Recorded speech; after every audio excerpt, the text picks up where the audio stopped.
Tellement de gens veulent tellement être aimés. Pour se donner, peuvent tout abandonner.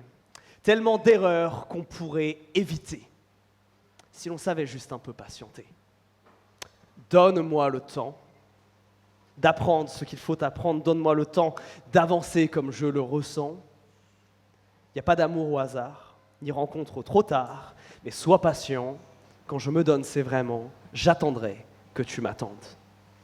Tu auras le temps de prendre ce que tu veux prendre. Tu auras le temps de nous faire avancer ensemble. Tant de gens se cherchent, se désirent, se suivent et se perdent. Donnons-nous la peine de se découvrir, se connaître. Vous l'avez celui-là ? Ouais ? C'est Jennifer pour une fois. Donne-moi le temps. Alors pourquoi je cite Jennifer en début de prédication ? Parce qu'en ce moment, dans notre église, on étudie un livre qui est un grand chant qui s'appelle le Cantique des Cantiques. Un grand chant qui parle d'amour. Et c'est ce dont on veut parler aujourd'hui. Et la question du temps, vous avez vu, qui est revenue dans cette chanson, c'est la question qu'on veut aborder aujourd'hui. Dans nos relations, la question du temps, elle est primordiale. Quel que soit le stade de construction d'une relation, qu'on a commencé entre autres à voir dans ces dernières semaines, dans ce couple qui démarre là, il y a des temps. Il y a des temps qui sont roses, il y a des temps qui le sont moins, il y a des temps de joie, il y a des temps de difficulté, il y a des temps pour s'arrêter, il y a des temps pour avancer. Des fois, ce n'est même pas une question de qui, mais c'est une question de quand. Qu'on soit en couple, qu'on ne le soit pas encore, qu'on soit marié depuis des années, nous traversons des saisons. Et c'est ce dont on veut parler aujourd'hui. Alors je veux vous inviter aujourd'hui à explorer la question du temps et du temps de l'amour. Et peut-être pour vous aider à identifier, vous qui êtes mariés depuis un certain temps, dans quelle saison vous êtes actuellement. Peut-être vous qui êtes en train de bâtir une relation pour savoir c'est quoi la prochaine saison. Mais surtout, dans notre relation avec Dieu, qui lui aussi nous aime, on est dans quelle saison ? Alors je veux vous inviter à ouvrir vos Bibles, Cantique des Cantiques, chapitre 2. Vous n'avez pas de Bible, il y en a au fond de la salle, ou sortez une application sur vos téléphones. On se rappelle Cantique des Cantiques, on ouvre sa Bible au milieu, on arrive sur les psaumes, on continue. Si on arrive au prophète, on arrivait trop tard. Cantique des Cantiques, chapitre 2. Et comme la semaine dernière, c'était notre week-end d'église, on a fait une petite pause. Pendant que vous le cherchez, je vous fais un rapide résumé. On a vu le Cantique des Cantiques, c'est l'histoire de deux amoureux qui se parlent, qui s'écrivent des mots doux. Et on a commencé à voir qu'au début, c'était cette jeune femme qui nous expliquait pourquoi elle aimait ce jeune homme. Et on a parlé de ce que c'est l'attirance biblique au final. Et puis après, on a assisté à leur premier rendez-vous, rappelez-vous, avec en plus le débrief avec les copines derrière. Sur finalement, ça doit servir à quoi, le flirt, cette étape d'après, là, quand on se voit.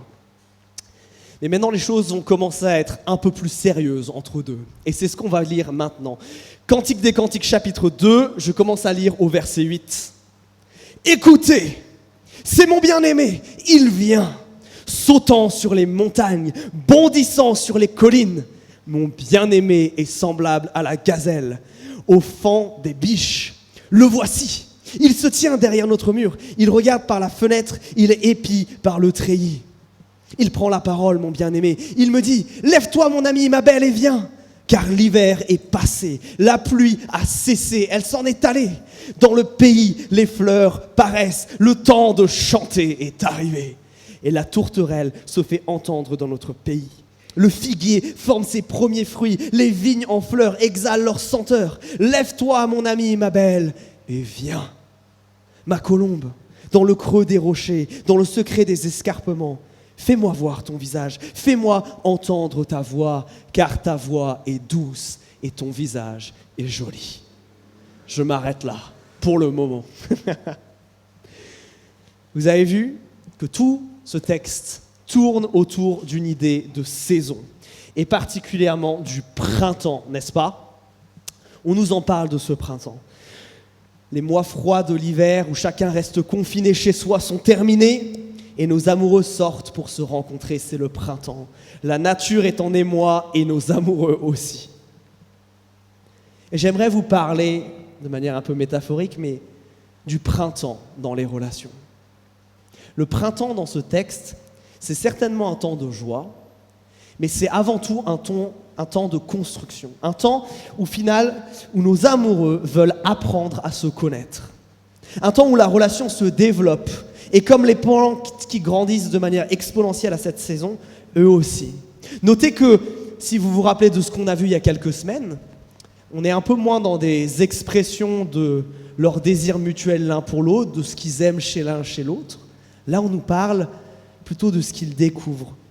Regardez, le verset 8, on a notre amoureuse qui nous décrit l'amoureux qui arrive, et elle l'épie, elle essaie de voir quand il arrive, et elle le voit qui arrive, il y a une certaine prestance a priori descendant d'une montagne, et lui il veut passer du temps avec elle, et elle avec lui, elle le guette par sa fenêtre pour voir s'il arrive, elle observe, et voit sa manière un peu d'évoluer, sa manière de se conduire, elle la décrit. Et au verset 9, elle nous décrit comment son amoureux l'observe, la regardant elle, l'observant. Et cette idée, on la trouve aussi au verset 14, regardez, où notre amoureux manifeste encore son envie de voir sa bien-aimée, de l'entendre, pas que de la voir, mais de l'entendre, de dialoguer avec elle. Il est tout foufou, et dans cette tirade du verset 11 à 13, où justement le temps du printemps là, est évoqué avec force, on nous parle de joie, d'un temps où ils se réjouissent d'apprendre à se connaître, à se découvrir qui ils sont.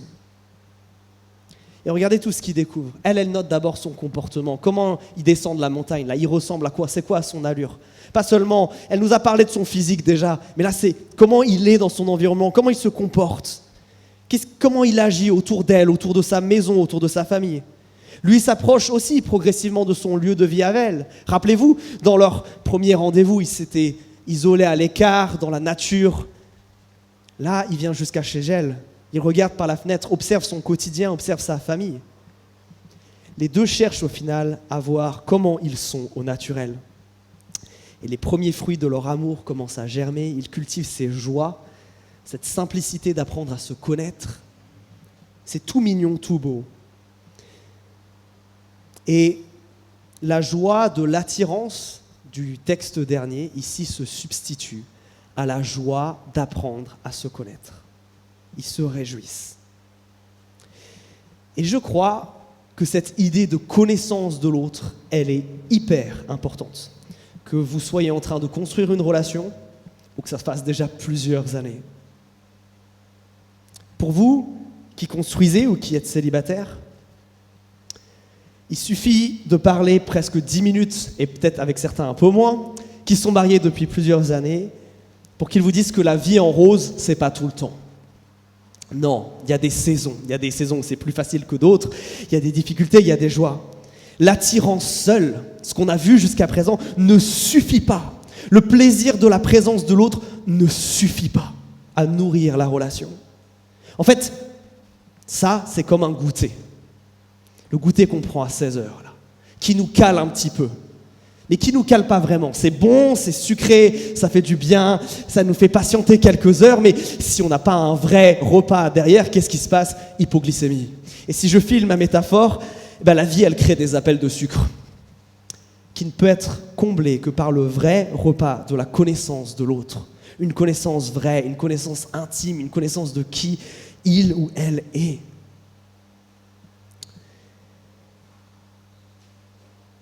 Et pour vous, gens mariés, qu'est-ce que ça veut dire? C'est que vous changez, et vous le savez. Et c'est d'ailleurs souvent le cœur des reproches peut-être que vous pouvez vous faire l'un à l'autre. Parce que tout change autour de vous, et vous-même vous changez. Peut-être que vous vous en rendez pas compte, mais la personne que vous avez épousée, elle n'est plus tout à fait la même. La vie, l'expérience, le fait que la famille grandisse, ou au contraire rétrécisse, le fait que les circonstances changent, les métiers, les cadres de vie, la personnalité, tout est amené à changer. D'où cette nécessité de continuer à connaître l'autre. Parce que la seule chose qui reste au final pour vous, et la seule chose qui ne change pas, je l'espère, en tout cas, c'est l'anneau que vous portez au bout du doigt. Alors si l'autre va évoluer, cette recherche permanente de la connaissance de l'autre, elle est importante pour vous aussi. Et ça a des implications. Des implications pour lui et pour elle. Il y a une idée ici que si on doit se connaître, il faut se laisser connaître. Logique. Il faut être vulnérable, être prêt et d'accord à se dévoiler. Et je crois que d'ailleurs, notre amoureux fait un commentaire un petit peu à sa chérie par rapport à ça. C'est lui qui vient, qui lui dit « Allez, viens, on y va, viens, suis-moi ».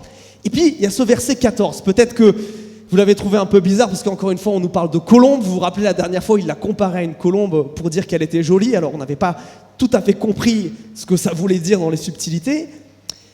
Mais là, cette comparaison avec une colombe, c'est plutôt quelque chose de négatif. Il la compare à une colombe qui fait son nid sur un flanc de montagne, dans une crevasse, dans un endroit qui est inaccessible, en fait. En lui disant ça, et le fait qu'il veut la voir, il lui dit « Mais moi, je veux te voir, je veux t'écouter, je veux t'entendre, je veux entrer en relation avec toi. Mais toi, là, tu sembles distante. Tu sembles avoir peur de te dévoiler. » Et je crois que ça, c'est tellement important. Est-ce que nous cultivons une forme de pudeur ou de peur peut-être même? Je crois que ça, c'est un frein même, le manque de vulnérabilité. Et si maintenant j'extrapole, pas que à nos relations amoureuses, non, à nos relations d'église et à notre relation avec Dieu aussi. Je crois que ça, c'est un grand problème. Je crois que c'est un vrai frein. Souvent, on a peur d'être vulnérable. On a peur d'être blessé, on a peur d'être jugé, on a peur de ne pas être aimé ou apprécié à notre juste valeur. On a peur que si on se dévoile, l'autre va se servir de ce qu'on a dit peut-être pour nous enfoncer. Mais je crois que les dommages faits par le manque de vulnérabilité dans nos églises, dans nos couples, sont absolument terribles. Et je veux quitter un petit peu la thématique de la relation pour nous parler un petit peu des uns des autres et de notre relation avec Dieu. Est-ce qu'on se connaît et est-ce qu'on se laisse connaître? Ou est-ce qu'on vient ici le dimanche, passe un bon temps à adorer Dieu et on repart? Est-ce qu'on se laisse connaître? Dans notre premier groupe de maison, pour ceux qui y étaient, vous avez vu, on a tourné autour de l'idée de veiller les uns sur les autres. Vous vous rappelez? Hébreux chapitre 10, verset 25. Comment on peut veiller sur quelqu'un qu'on ne connaît pas? Comment on peut vraiment veiller? Si je ne sais pas ce qui se passe dans ta vie, comment je peux prendre soin de toi? Si on veut répondre à tous ces les uns les autres dans la Bible, on n'a pas le choix. Il faut qu'on apprenne à se connaître. Il faut qu'on apprenne à rentrer en relation les uns avec les autres. Est-ce que c'est quelque chose que nous faisons?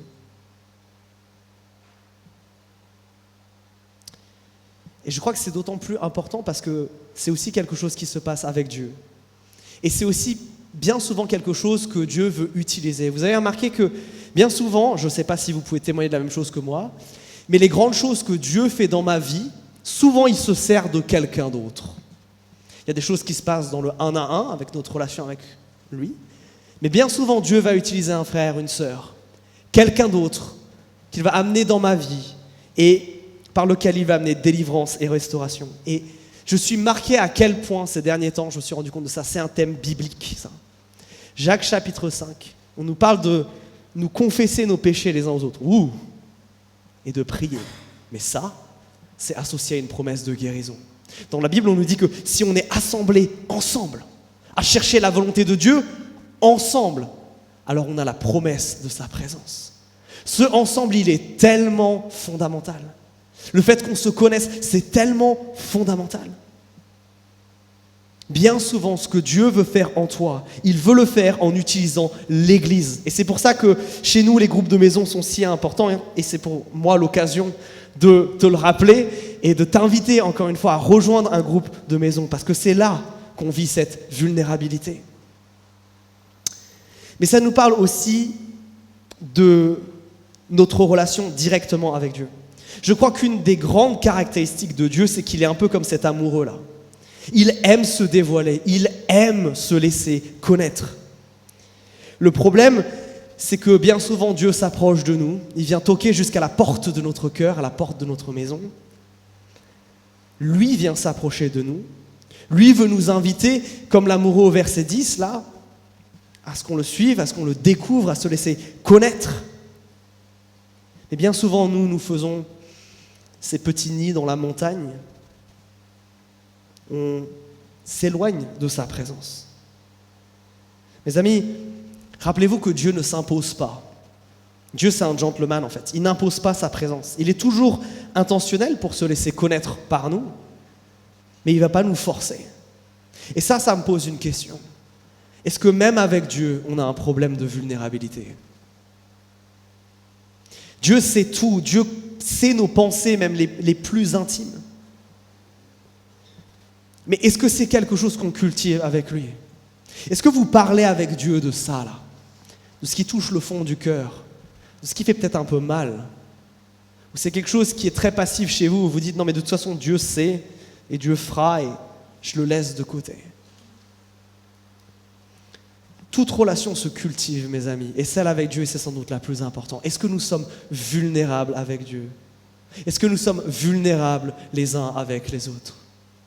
Est-ce que vous qui êtes mariés, vous pouvez dire « Mon époux, mon épouse connaît même mes pensées les plus intimes » ?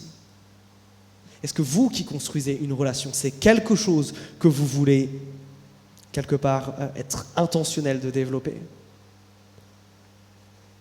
Ah, intentionnel. Vous le savez peut-être, c'est un mot que j'aime bien, parce que je crois que c'est une deuxième caractéristique. Se connaître, c'est être vulnérable, mais se connaître, c'est aussi être intentionnel. On en a déjà parlé il y a 2 semaines. Mais le printemps, dans cette idée de se connaître, il y a cette idée d'être intentionnel. Regardez comme ils vont se chercher les deux là. Ils cherchent la présence de l'autre. Mais monsieur en particulier, de nos 2 tourtereaux ici particulièrement, monsieur est intentionnel dans sa volonté de découvrir madame. Et là du coup, messieurs, il faut qu'on parle. Qui fait l'effort d'aller voir l'autre dans ce texte ? Qui dit au verset 10 « Viens avec moi » ? Qui, alors qu'il a peu parlé jusqu'à présent dans ce texte, dans les 2 premiers chapitres qu'on a vus, qui est intentionnel pour connaître et lider cette relation ? C'est lui. Et mes amis, dans un mariage chrétien, dans l'Ancien comme dans le Nouveau Testament, messieurs, vous êtes appelés à être des leaders, à être force de proposition et d'avancement dans votre couple et dans votre mariage. J'ai bien conscience que ce message va à l'opposé de ce que ce siècle voudrait nous dire. Mais il vous incombe une responsabilité envers votre famille et votre couple. Et ça, c'est pas moi qui le dis, c'est Jésus-Christ. Messieurs, jeunes hommes, soyez entreprenants. C'est à vous de dire « Lève-toi, mon ami, ma belle, et viens », comme au verset 10. Autrement dit, c'est à vous de dire « On se plaît, ça se voit. Est-ce qu'on n'apprendrait pas maintenant à vraiment se connaître ? Dans un monde qui vous appelle à être passif, Jésus-Christ vous appelle à lever la tête et à être entreprenant. Hommes mariés, c'est à vous de dire, comme au verset 14, « Fais-moi voir ton visage, fais-moi entendre ta voix. » Une des choses que j'entends le plus de vous, mesdames, c'est « Il ne m'écoute pas assez. » Regardez ici que ce n'est pas seulement qu'il est prêt à écouter, c'est qu'il veut entendre ce qu'elle a à dire. Regardez comme il est intentionnel à ce niveau-là. Messieurs, je veux encore une fois insister parce que Christ est sévère sur cet aspect. Négligez vos femmes et Dieu négligera vos prières. C'est 1 Pierre, chapitre 3, verset 7. Vous devez les aimer du même amour sacrificiel que Jésus-Christ a aimé son Église. Ça, c'est l'appel qui est déposé sur vous.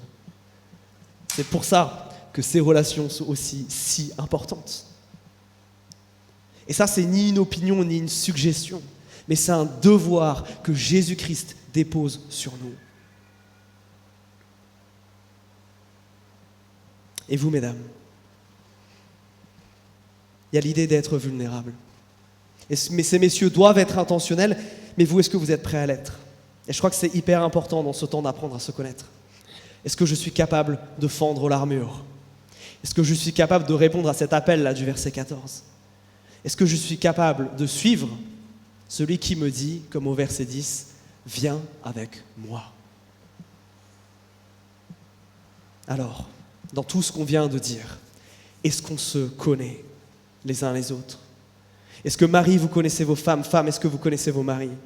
Est-ce que vous êtes prêts à être intentionnel et vulnérable pour développer cela? Ou alors est-ce que vous vous êtes renfrogné à l'idée que ça ne servait plus à rien? À l'idée de vous dire que de toute façon l'autre ne vous écoutera pas? Jeunes gens, est-ce que vous faites seulement que flirter?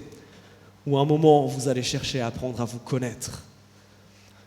Dans la Bible, on ne joue pas les uns avec les autres. Non. Jeunes hommes, soyez courageux.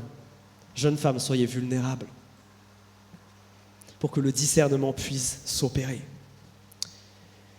Et alors, le temps du printemps, c'est ça. Ce temps de se connaître.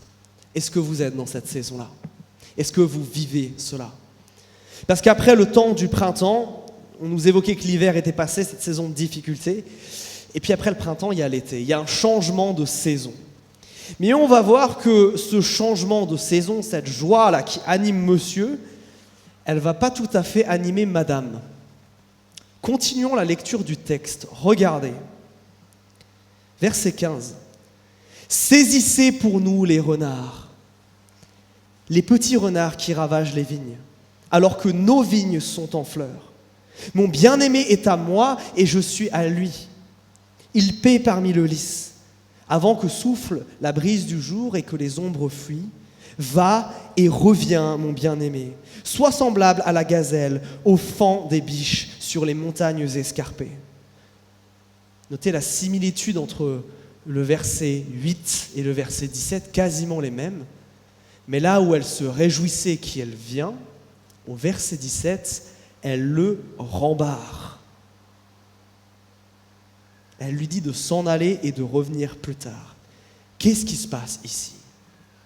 Au verset 15, on a l'image du vignoble. Vous l'avez noté? C'est toujours l'image de leur amour, ça, dans ce texte. Le vignoble, c'est leur amour. Et généralement, à la fin du printemps, au mois de mai, le vignoble, il commence à fleurir. Ça y est, les fruits vont arriver. L'été arrive, les fruits vont pousser.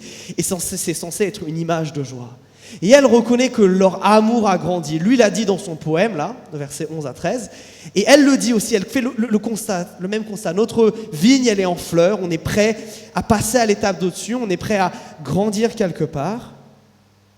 Mais pourtant, verset 17, elle ne répond pas positivement à la belle déclaration qu'il lui a faite juste avant. Qu'est-ce qui s'est passé? Pourquoi elle met un stop ici? Pourquoi elle refuse de passer à la saison suivante? Pourquoi elle refuse de passer à l'été, à cette période justement de l'engagement? Si vous avez été attentif au texte, c'est parce qu'on nous parle de renard. Les difficultés ici sont symbolisées par cet animal, le renard. Alors qu'est-ce que ça veut dire? Eh bien, comme je vous l'ai dit, à la fin du printemps, les vignes, ça fleurit, les fruits vont arriver, et généralement, c'est là que les animaux commencent à être intéressés par ce qui se passe, et particulièrement les renards. Et dans la Bible, nous, en France, on a une image assez rigolote des renards. Le renard, c'est un animal expiègle, un petit peu rieur, on a cette image des fables de La Fontaine, mais dans la Bible, le renard, c'est systématiquement quelque chose d'ultra négatif, associé à la ruine, à la destruction et à la méchanceté. Dans les prophètes, quand il y a une image d'une ville en ruine, on dit qu'il y a des ruines dans lesquelles traînent des renards. Oui, dans la Bible, le renard, c'est quelque chose qui ne va pas. Et là, il y a une tension, parce que notre amoureuse, regardez, bien qu'elle soit capable de prononcer une phrase aussi forte qu'au verset 16, où elle dit « Regardez, mon bien-aimé est à moi et je suis à lui ». Dans son cœur, c'est fort, là, comme engagement. Elle lui met un coup de stop assez fort parce qu'elle voit que leur amour n'est pas prêt à passer à la suite. Là, il y a des renards. Et ces renards-là, ils doivent être regardés, attrapés, chassés en fonction de la traduction que vous avez pour que les choses puissent continuer. Parce que ces renards, ça menace la vigne. Parce que ces difficultés, ça menace leur relation. Notez aussi quelque chose qui est important. Si la vigne symbolise justement leur relation, le renard, c'est tout ce qui rentre dans cette relation et qui l'appauvrit. Et c'est vachement intéressant parce que là, encore une fois, la Bible va à contre-courant de notre société. On a tendance à voir uniquement les dangers extérieurs, ce qui vient et qui tourne autour du couple, autour de la famille, autour de l'engagement. On pense à, non, il ne faut pas avancer avant qu'il y ait certaines étapes de franchie, peut-être une situation financière confortable, peut-être passer l'épreuve du temps, la fin des études, un certain nombre de choses. Mais la Bible s'intéresse à ce qui se passe à l'intérieur, à l'unité entre les deux en fait. Alors dans la Bible, si je file ma métaphore, c'est quoi ces renards? C'est quoi ces choses qui viennent s'inviter dans nos relations et qui viennent les casser? En un mot, on appelle ça le péché. Oui, il arrive et il vient casser. L'ennemi de nos âmes, Satan, est hyper intentionnel pour venir amener le péché pour que nos relations soient brisées. C'est une réalité. Si l'ennemi de vos âmes ne vous laisse pas tranquille dans votre relation avec Dieu, ne croyez pas un seul instant qu'il ne va pas faire la même chose dans vos relations de couple. Et les renards vont arriver. Alors ces renards, ça peut être quoi? Ça peut être des choses en amont, des choses qui n'ont pas été clarifiées sur des objectifs de vie, des philosophies, que ce soit de l'éducation, de la manière de gérer l'argent. Ça peut être une relation autre qui s'immisce. Ça peut être des blessures. Ça peut être tout ce qu'on a vu à la fin de la dernière prédication sur le sujet, toutes ces choses qui font qu'on n'est pas prêt dans le temps. Qu'est-ce que nous importons dans nos relations? Quels sont les renards qui ont tendance à venir mettre le bazar entre nous? Dans nos couples, mais aussi dans nos relations, dans nos groupes de maison. Quels sont ces renards qui viennent mettre le bazar? Quel est le péché qui vient essayer de détruire ce que Dieu a uni? Regardez que c'est à cause de ça qu'elle met une espèce de pause à cette relation. Elle est quand même très forte, cette jeune femme. Elle met une pause assez violente, assez forte. Elle lui dit « va-t'en et reviens ». Et avant, qu'est-ce qui doit se passer? Il faut que ces renards soient chassés. Pas juste sous contrôle, pas juste on en a parlé, chassés, éradiqués. Alors il y a ces renards, ces grosses choses évidentes, mais il y a un deuxième mot qui est utilisé. On nous parle des petits renards. Regardez, des renardos. Ça ressemble à ça, un bébé renard. C'est mignon, n'est-ce pas? Même moi qui préfère avoir les animaux dans mon assiette, je dois reconnaître qu'un bébé renard, c'est quand même mignon. Regardez sa petite bouille là. Il paraît tout inoffensif. On a envie de lui faire des câlins et des bisous, pas lui envoyer des coups de pied, pas de le chasser justement. Mais derrière son apparence mignonne se cache un potentiel de destruction absolument phénoménal. Parce que c'est ça qui va venir gratter les racines des vignes et qui va venir les déterrer et elles vont s'assécher. C'est ça qui va commencer à gratouiller sur les raisins, à commencer à les manger petit à petit, parce qu'il est tout mignon. Au début, il paraît inoffensif. Mais il va grandir et il va grandir. Derrière son apparence mignonne se cache l'idée et la puissance destructrice du péché. Et des fois, ce n'est pas des renards qu'il y a, c'est des bébés renards. Ce n'est pas des grosses choses, c'est des beaucoup plus petites. Des choses qui, à première vue, pourraient paraître inoffensives. Mais que si on les laisse s'installer, alors viennent créer de la distance, viennent casser. À quoi on peut penser pour ça? Il y a sûrement des exemples personnels qui nous viennent, mais on peut penser à une activité, à un loisir, qui, parce qu'il prend de la place, vient prendre la place sur ma vie de famille progressivement, et ensuite va devenir un échappatoire. On peut penser à un travail, on peut penser même à sa famille, à ses enfants. Rappelez-vous que la seule personne avec qui vous avez fait alliance, elle a une bague autour du doigt, et c'est elle avant tout. Mais je crois qu'il y en a un autre qu'on sous-estime, et on est peut-être une des premières générations à lui faire face. Il est d'ailleurs dans ma poche. C'est celui-ci. Celui-là, il est subtil. Celui-là, il est même violent. Parce qu'à la fin de la semaine, là, maintenant, on peut regarder combien de temps on a passé là-dessus. Est-ce que vous avez plus passé de temps à regarder votre femme dans les yeux ou ce qu'il y avait écrit là-dessus? Est-ce que vous avez pas plus passé de temps avec votre mari, mesdames, ou à discuter virtuellement avec des gens là-dessus? Attention. Attention à ce qui s'immisce, attention à ce qui est subtil, attention à ce qui vient se mettre comme ça dans nos relations les uns avec les autres, mais je crois aussi dans notre relation avec Dieu. Ces renards, et c'est renardeau avec Dieu, c'est évidemment le péché. Mais des fois, c'est ces choses subtiles. Ces choses subtiles qui nous font dire « je n'ai pas le temps ». Si je te posais la question « pourquoi tu ne lis pas ta Bible plus ou tu ne pries pas plus ?» Ce qui te vient à l'esprit là immédiatement, c'est peut-être un renard. Un shipper qui vient shipper. Mais mes amis, faisons attention. Soyons aussi radicales qu'elle. Notez qu'elle met un stop. Elle lui dit de revenir. Je ne veux plus te voir là. Tant que ça, c'est pas réglé, on n'avance pas dans notre relation. C'est beaucoup trop important, c'est beaucoup trop dangereux pour que ça puisse continuer. Alors moi, j'ai une question. Est-ce qu'on traite ces bébés renards là dans notre vie avec autant de sérieux?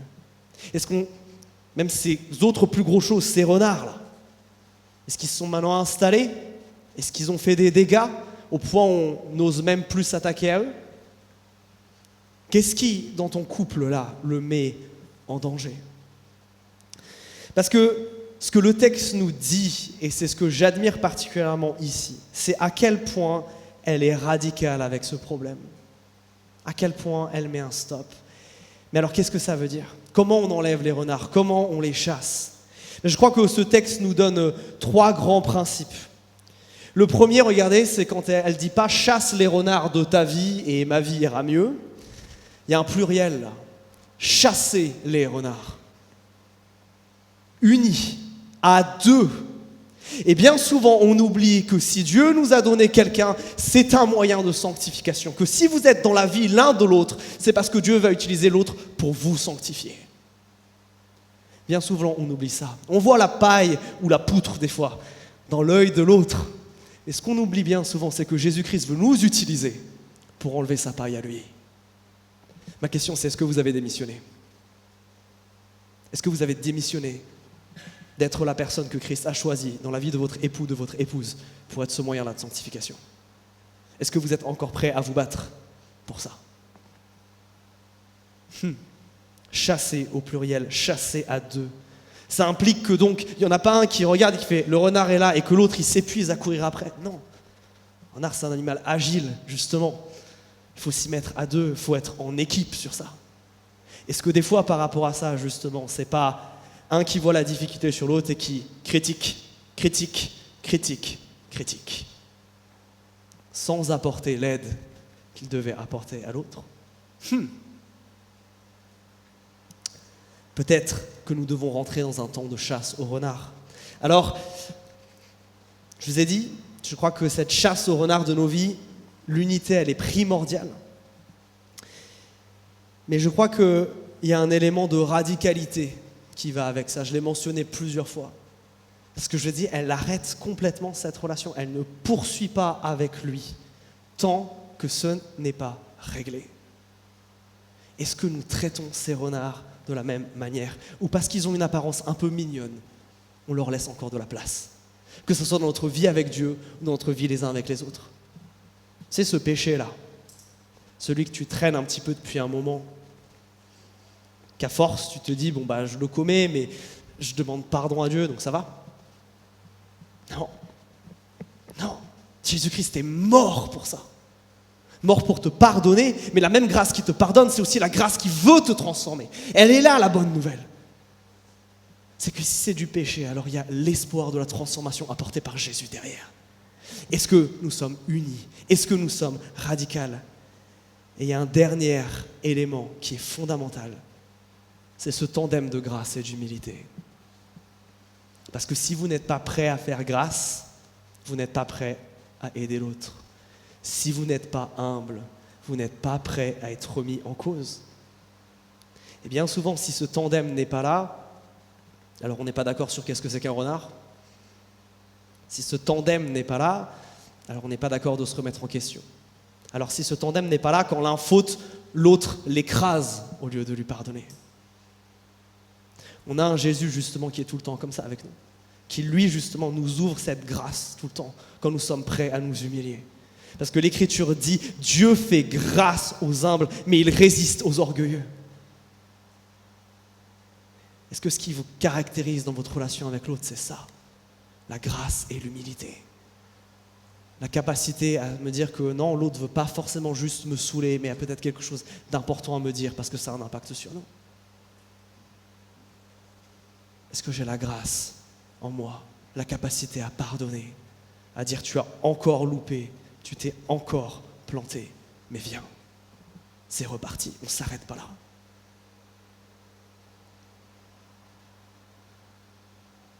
Peut-être que certains d'entre vous, beaucoup parlé à vous qui êtes mariés, mais peut-être vous qui êtes en train de construire une relation, il y a peut-être un gros renard là. Je vais vous inviter à avoir la même radicalité. Peut-être qu'il faut tout couper, tant que le renard n'a pas changé. Peut-être qu'il faut arrêter, parce que les enjeux sont bien trop grands. Parce que nos pauvres cœurs, c'est malheureusement l'organe le plus fragile de notre corps, celui qui se brise le plus facilement, celui qui est cassé le plus facilement. Mes amis, est-ce qu'on est radicaux avec ces renards? Que ce soit dans notre relation les uns avec les autres, que ce soit dans nos relations de couple, que ce soit dans notre relation avec Dieu. Est-ce que c'est cette radicalité qui nous domine? Est-ce qu'on a besoin peut-être de rentrer dans un temps de chasse au renard pour pouvoir ensuite passer dans ce temps de réjouissance, dans ce temps d'été, dans ce temps d'engagement l'un envers l'autre? Est-ce que peut-être vous avez besoin d'avoir une discussion avec votre bien-aimé là? Est-ce qu'il y a quelque chose qui doit changer? Est-ce qu'il y a quelque chose que vous avez peur d'aborder avec l'autre, qui est pourtant nécessaire? Un petit renard qui s'est glissé là, mais qui commence à prendre trop d'importance. Est-ce que vous êtes prêt à avoir cette discussion? Prêt à faire grâce? Prêt à être humble? Est-ce que vous êtes prêt à vivre cela? Alors, habituellement, on termine nos temps ensemble en chantant. Mais aujourd'hui, on ne va pas faire ça. Aujourd'hui, on va avoir un temps où on va réfléchir, on va méditer, où on va se poser. Vous l'avez vu, nos cultes, c'est presque une mitraillette. On enchaîne chose après chose. Et des fois, et surtout sur un sujet comme ça, c'est peut-être important de se poser. Alors je veux vous inviter à faire ça maintenant. Jérémy, si tu veux bien venir. Vous inviter à prendre un temps. Peut-être de fermer les yeux. Peut-être de réfléchir. Est-ce qu'il y a des renards dans ma vie? Des choses qui gâchent ma relation avec Dieu et qui doivent partir aujourd'hui?